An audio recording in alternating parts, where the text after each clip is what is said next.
NDA government ప్రతి నిత్యము రైతు గురించి ఆలోచించే గవర్నమెంట్ ఏదైతే ఉందంటే ఎన్డీఏ గవర్నమెంట్. ఈ రోజు నిన్న ఒక సమస్య వచ్చింది. ఇక్కడ ఇమ్మీడియట్ గా సీఎం ఆఫీస్ నుంచి ఫోన్ రావడం జరిగింది. ఇమ్మీడియట్ గా కలెక్టర్ గారికి నేను ఫోన్ చేయడం జరిగింది.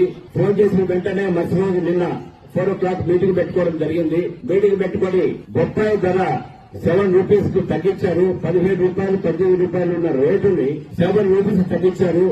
ఈ దళారులు వ్యాపారస్తులు ఈ స్టేట్లు అంతా కుమ్మక్కై రైతులు చాలా అన్యాయం చేస్తున్న సందర్భంలో కలెక్టర్ చెప్పిన తర్వాత ఆయన ఇమ్మీడియట్ గా రియాక్ట్ అయి 4 o'clock మీటింగ్ పెట్టుకుంటామని చెప్పేసి నిన్న సాయంత్రం మీటింగ్ పెట్టుకోవడం జరిగింది. 4 hours మన కలెక్టర్ గారు ఓపికగా ఉండి ఇట్లా వ్యాపారస్తులతో మాట్లాడి, ఇట్లా ఢిల్లీ స్టేట్స్ తోటి మాట్లాడి, ఇట్లా దళారులతో మాట్లాడి, ఇట్లా రైతులతో మాట్లాడి ఒక రేట్ ఫిక్స్ చేయడం జరిగింది. 9 రూపాయలు 5వ తారీఖు వరకు కంపల్సరీ 9 రూపాయలు ఫిక్స్ చేయడం జరిగింది. 5 తర్వాత 10